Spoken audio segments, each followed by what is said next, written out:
Hello everyone, how's it going? Dr. Incompetent here, and let's play some Stoneshard, shall we?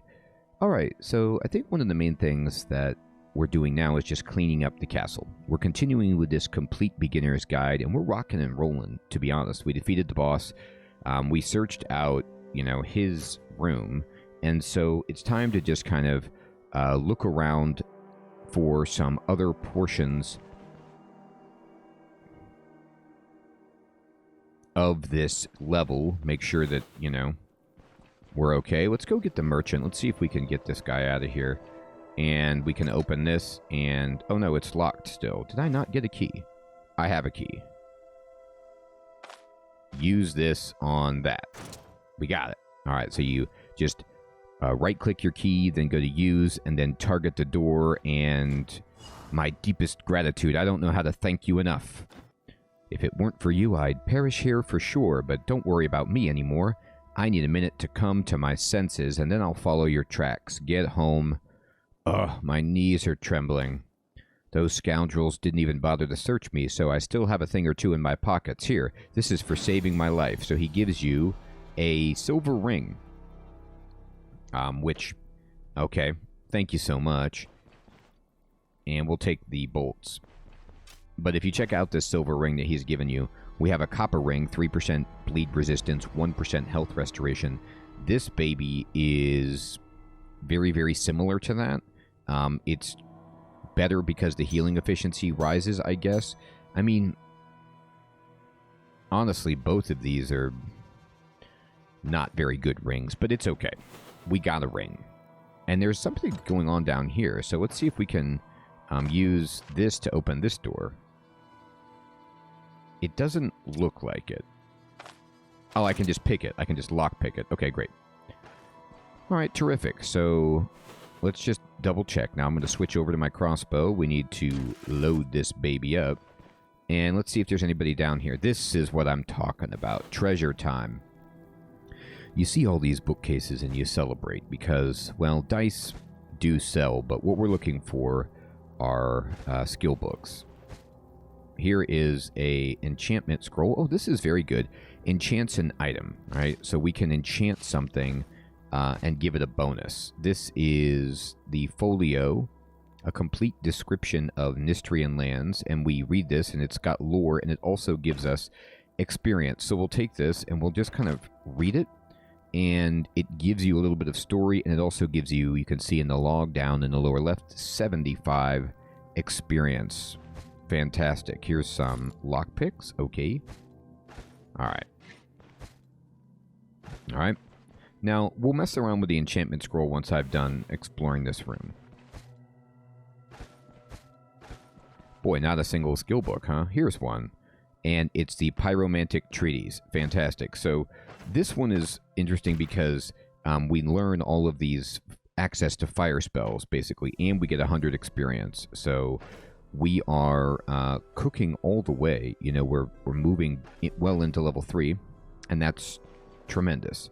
And so now we have looked at almost all of the bookshelves. By the way, not sure if I've mentioned this before, but it looks pretty obvious, but just to point this out, you see how when I'm mousing over this bookshelf that I've already searched, the treasure chest icon is gray, but if I mouse over this one, it is kind of gold and it's closed. So gray and open means you've searched it, and gold and closed means you still need to look at it. And hey, there is another folio, which unfortunately is the exact same one that we already got. So we can read it again, but we don't get the experience. So that's pretty devastating. But hopefully we can sell it to the book merchant. I'm not sure. And I'm going to go ahead and search. Alright, and let's just pick this lock and see. Is anybody down here? Oh, wow. This guy was down here. Alright, so we need to switch and step in. He's going to reach and hit us anyway, so let's just go for it. Chop. Slice. I actually don't want to use this against him because he has a reach attack, so we'll just walk into him. He tried to walk away, and provoked an attack of opportunity, and we got a free hit. So that goes both ways. You provoke attack of opportunities. If you step away from someone you're adjacent to, they might get a free hit against you. And it works for enemies too. So in that case, sweet, we got ourselves a rabbit pelt. I can sell for sure. He tried to run away, and we just got a free hit and wrecked him. Let's just search for traps, and this is locked. I'll pick it. And we got ourselves a handful of amber. Ooh, great. Some stuff to actually sell. Okay, I'll take a little money. Oh, there's a guy down there. So let's switch over to our weapon. We're not fully healed, but I'm not too concerned about it.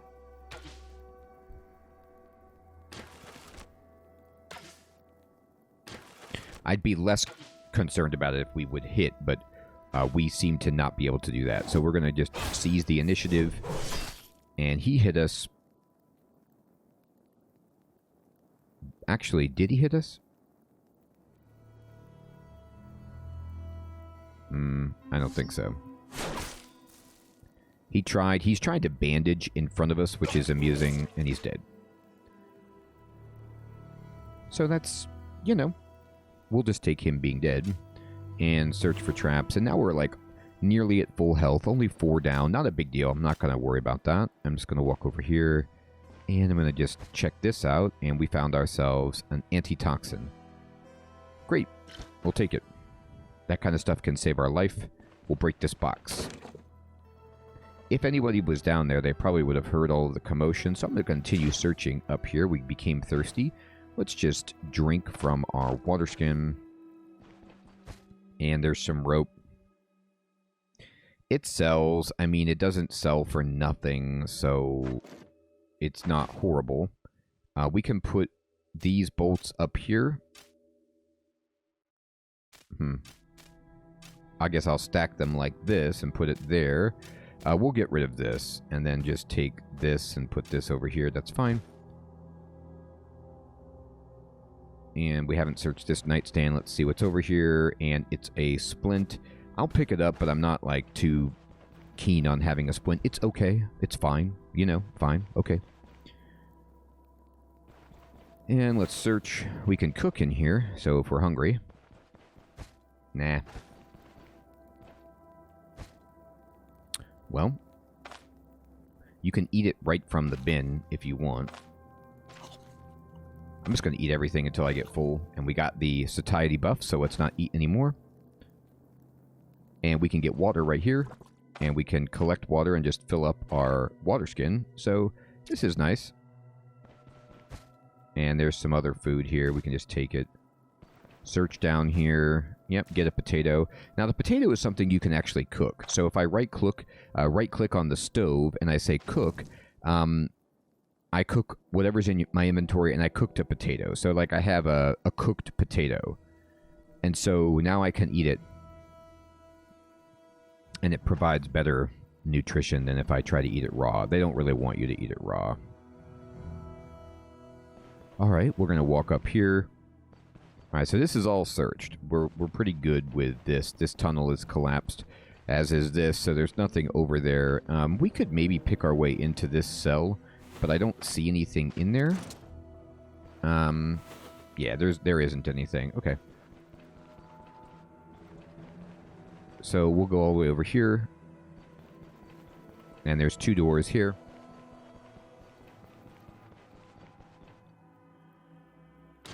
I'm going to load my weapon.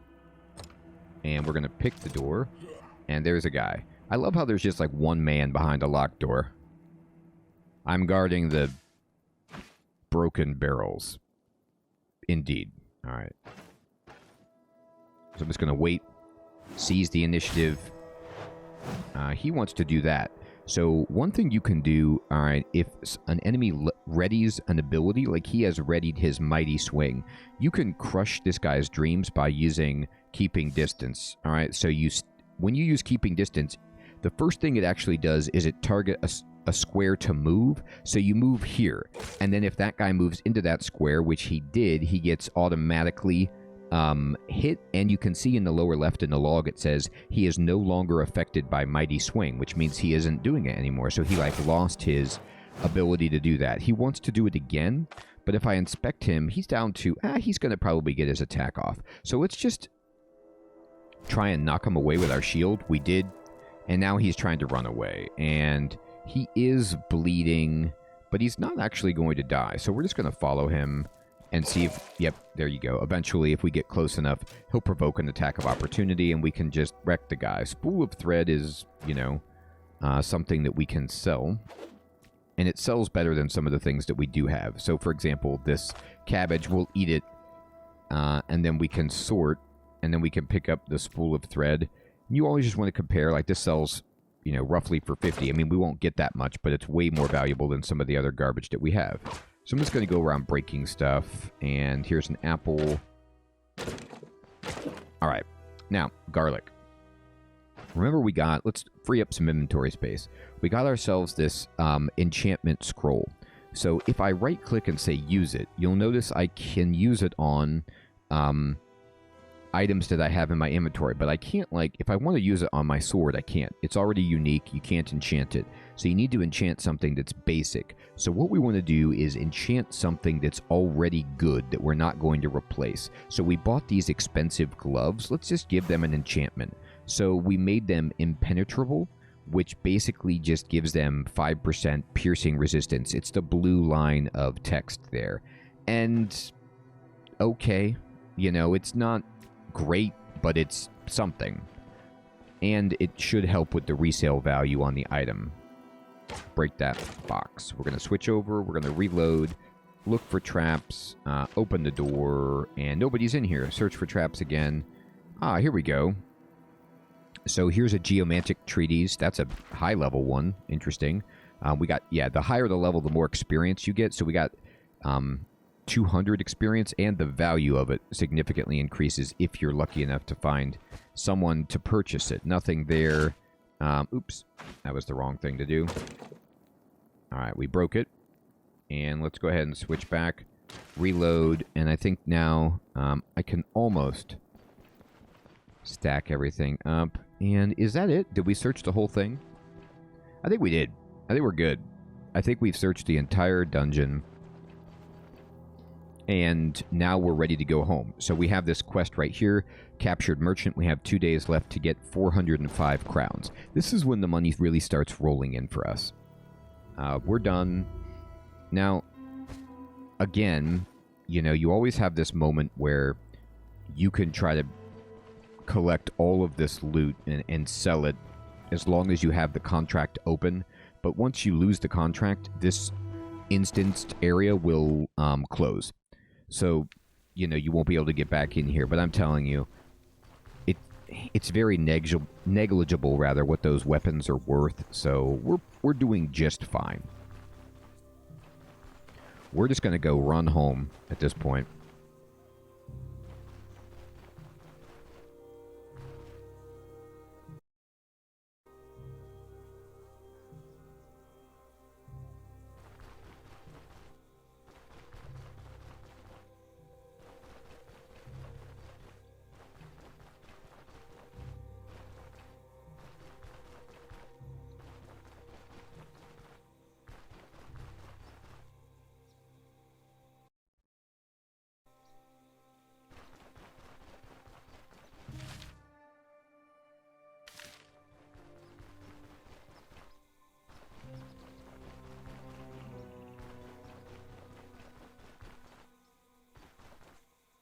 So when we get all the way home,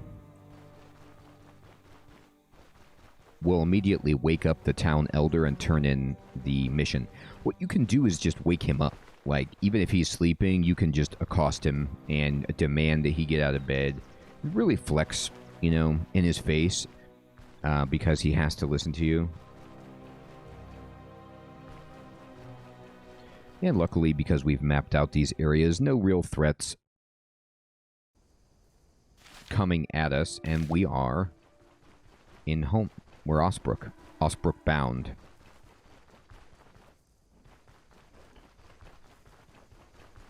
So we're going to run down here, and we're going to go in this door right here. We're going to go upstairs. The guards are still here doing their thing, and he is asleep, but you can go over and click on him, And he's like, let's have this talk in the morning. I need to hear a clear head. But you're like, no, no, no, I'm here for my reward. And he's like, I'm listening. And you say, I was successful at fulfilling captured merchant. Excellent work. Here's the reward you were promised. Interesting. All right, so there's all our money. I'm done with the first task. What's next? I have a perfect job for someone with your skills. Not far from Osbrook, you'll find the Oak and Barrel Brewery. That's where Brooke gets his ale from, or used to until recently. The place was captured by brigands. I don't plan to negotiate with them, but I also can't force them out with the troops I have at my disposal. We can only have a few militiamen here, and leaving the village unprotected is not an option. Can't really count on the magistrate reinforcements coming as well. You have enough experience, and you'll only have to fight a handful of bandits. There's much less of them around the brewery than at the fort. If you succeed, the cart and the horses are yours. I'd like to know exactly what I'm dealing with. We don't know much either. A few days ago, Bruck sent a cart to the brewery to purchase another shipment of ale, but the driver returned terrified and empty-handed. He told us he spotted a group of bandits milling around the building. He just turned back in time, otherwise he wouldn't be here to share this story. When I sent the guards to scout it out, they confirmed that there were indeed 5 or 6 brigands on the brewery premises. I have no idea what happened to the place's owners. All dead, I suppose. What can you tell me about the gang? Hell if I know. I bet those are the scumbags that murdered Dwar, our previous miller, and then tried to squeeze money and supplies out of the rest of the village. We managed to chase them off that time. They fled to the woods, but now it seems like they're back for vengeance. I see. Gotta go make sure I'm well prepared. Anything else I can help you with? I'm on it. All right. Continue conversation. So, we're going to go say farewell. And you can see now we have a new quest, which is called Fate of the Brewery.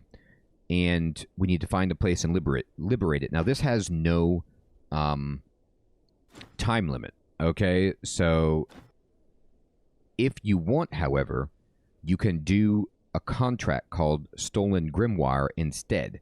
And I think we should consider doing that before maybe we go for the brewery, just to help us level up before we reach the next town. Or you could just jump right into the brewery. But if we complete the contract, we'll get money and we'll be able to buy some nice stuff. So it's an interesting decision that you can make. You can do either path, I think, and be okay, at this stage of the game.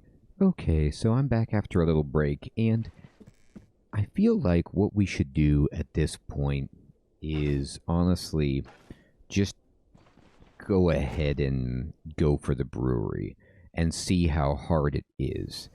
The brewery is a kind of a quest where there's some people on an open world map, and so you can control how many you fight potentially and just run away if it goes poorly for you. And I think that's a reasonable start. We're 3rd level.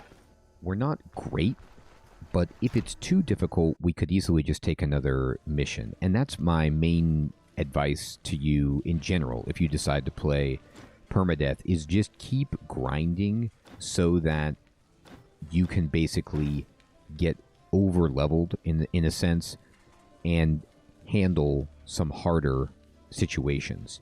Okay, so let's see what she will buy. This lady never has very much money, so I'm just going to sell her some, general junk and take all of her cash. Now, I have discovered basically that if you want to sell books for the most money, you can sell them to Bert, but instead, you can sell them to the book vendor that is in the 3rd town, and that would be the way to make the most money off of them. So I would just save them and sell them at that point. So we're just going to kind of put these books away, right, and just start trying to save up on some items. Now, you can equip things that are unidentified if you want. You won't really know what they're doing, but you can still equip them if you think they're probably better than what you have. I don't feel like that... Okay, so I think I'm just going to make a sweeping generalization here and make the argument that items that are blue quality are worth potentially keeping to identify, especially jewelry, but green items are just not worth the trouble And what I mean by that is green items might be worth less than the identification scroll that you use on them. So let's just not even bother. I'll probably try to sell most of this in the morning. One thing I wish the game would allow you to do is just, if it would just automatically get rid of quest items that you'll never need again. Because like sometimes I'm like, well, do I need this Forgotten Note? Do I need this Cell Key? Probably not, right? But it might be something that you actually do need later, and then I'd be remiss if I had discarded it. Now, one thing you can do, all right, I'm going to get out of my chest. I'm going to open my inventory. You can just control, okay, and left-click on things in your inventory to throw them down on the ground. And they last for an outrageous amount of time on the ground. So if you've got some stuff, like, you know, we have this axe and shield down here that we're not really, you know, too worried about keeping, then just put it on the ground and don't worry about your chest space. All right, because look, they're still there, and if I go down the stairs and I come back up, they're still there. Even if I go into the dungeon and come back, they're still there. They might disappear if you leave the game and resume at that point, but other than that, they will stay for quite some time. Now, what I'm going to do is bounce down to my buddy Bert, who we just rescued, and his stall is down here. And Bert is kind of like the odds and ends dude. He has a little conversation he has with you. I'm just kind of skipping through for the tutorial, let you read that on your own. But he's basically like making you an offer like, hey, you bring me the good stuff and I'll give you a good price. And you can ask him if he has a job for you to do, and he does. So he has his own quest, which he wants you to bring you a bison pelt and horns. And then you can be like, all right, fine. And you get the merchant's request. And then I'm going to sell him some stuff. So like I said, he has a ton of money. He pays pretty good prices for general things, especially just these random valuable items. So we're going to sell him some of this stuff. I'm going to sell him this handful of amber, this copper ring, you know, some of this stuff. Just make a little bit of extra cash. We'll organize this, and that's good. So we're up to 658 money. Now, he is selling himself an identification scroll, so we'll buy that, and we can use this, and I'm going to identify the potion, actually. So I'm going to use this ID scroll, and you right-click it, and then you get a target, and you target what you want, and we have found a potion of energy drain, all right? And so this allows you to drain energy with your physical attacks if you need energy. Now, this character will never need energy, really, at least at this point. So I'm going to see if he'll buy this, and he will. He'll give us 50 for the potion. I'm going to sell it to him, and then we make a net profit of 22 if we subtract the price of the scroll, basically. So that's a good deal. I use abilities, you know, like seize the initiative, but it takes so little energy that I'm never in combat being like, oh man, I wish I had energy. That's more if you are perhaps a spellcaster or you're just heavy on energy, which we are not. So now I have a little bit of extra cheese. What can I do with this money? Well, I have some obvious gaps in my equipment, so let's go over here and see if my dude can sell us some stuff that will increase the amount of money that we're getting here.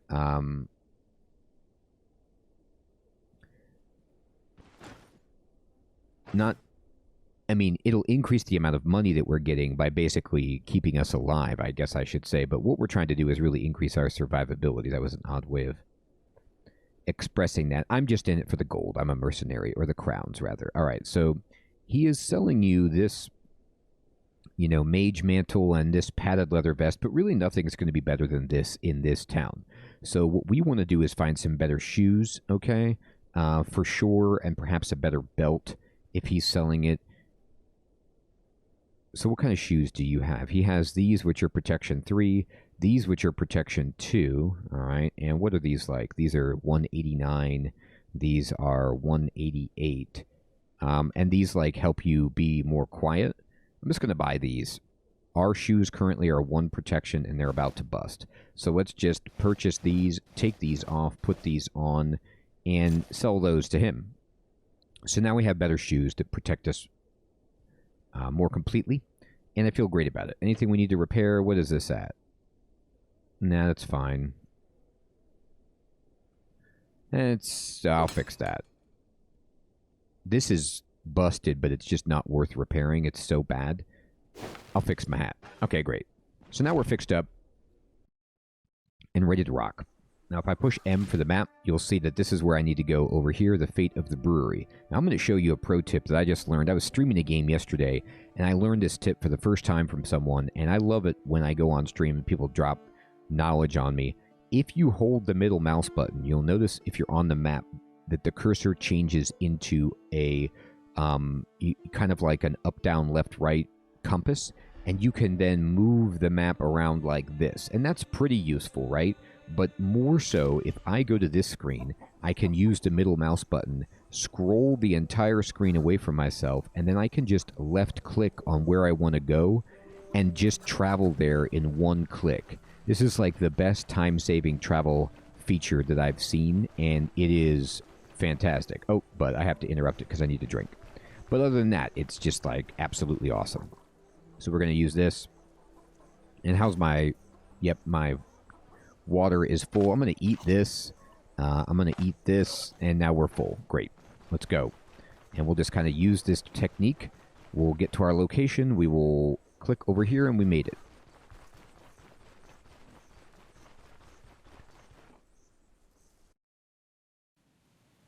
All right. Now I'm going to look at the map and see where I'm at. I need to go all the way over, and I'm just going to follow the road. Now, it's nighttime, so we could get into some trouble, but that's okay.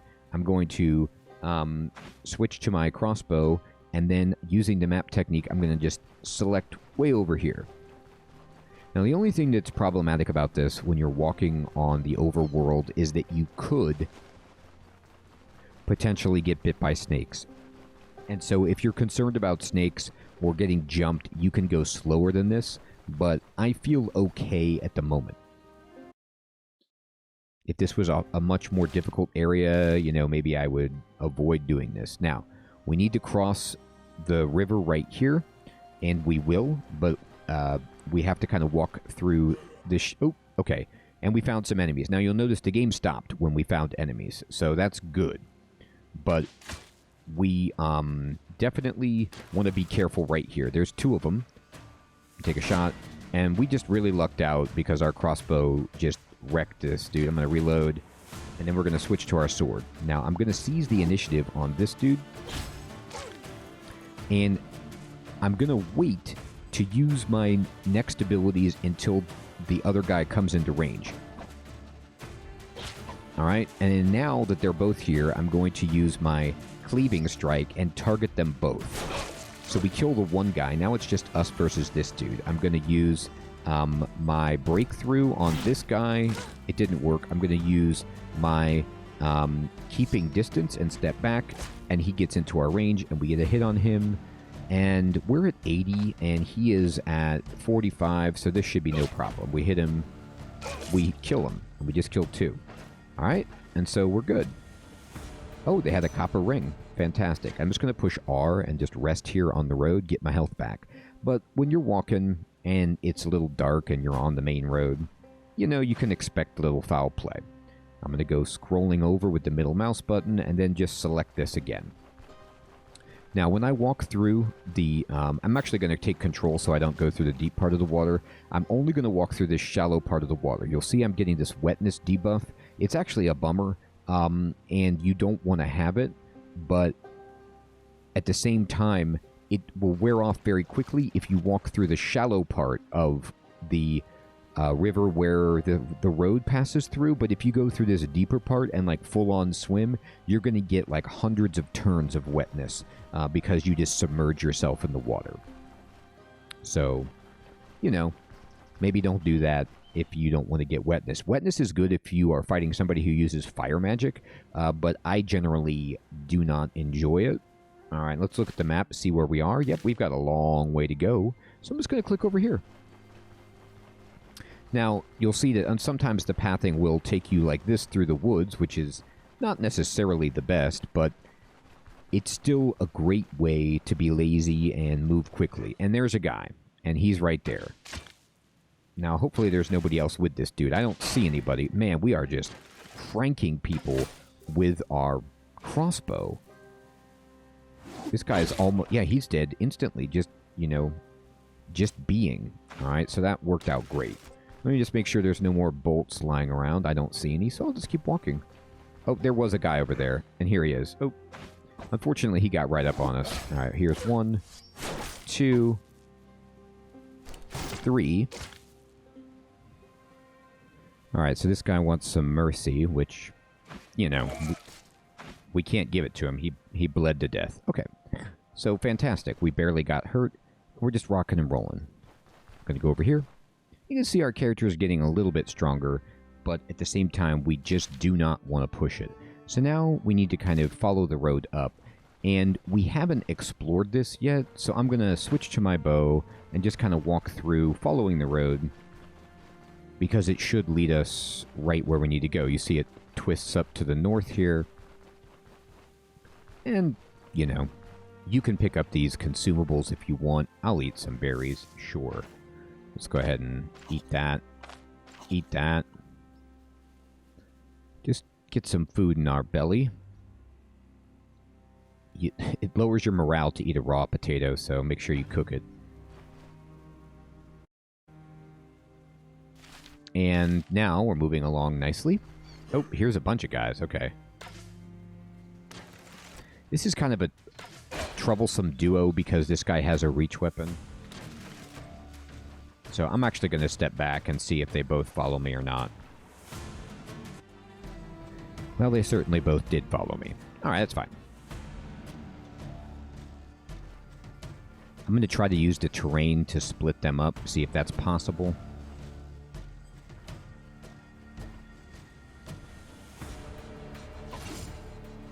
He got a free hit on us. So we're going to start provoking attacks of opportunity from this guy, and that's just a shame. I'm going to step in because I have to. So you'll see that we actually counterattacked him, and we blocked his damage and then counterattacked, and so we've already hit this poor guy. Again, I'm going to wait. No, I didn't even need to. All right, so let's just... I'm going to push 5 and just wait, and then we're going to slash this guy, and I'm going to hit him. And it's all over. Here's some bolts. This guy had some mead, which we can sell happily. And we barely got hurt there. You know, we bought those better shoes, repaired our stuff. We're rolling. Going to go ahead and get these bolts. And look at the map. And yep, indeed, we're almost there. I just like to follow the road because it'll guide me and I can avoid animals. I know I'm like more in the situation where I will find bandits and highwaymen like ready to kill me on the road, but I'm okay with that. I'm just not okay with a pack of wolves or something.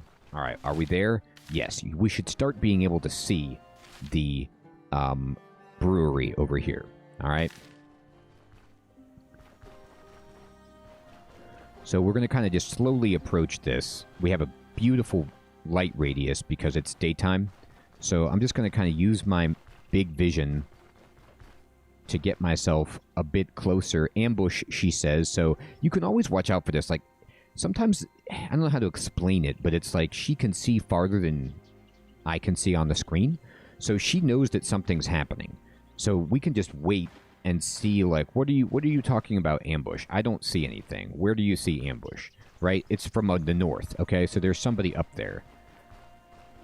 Now, they don't actually see us. It's a very interesting situation, but if you pay attention, you can use your character's, like, clue like that to kind of give you a heads up that enemies are coming.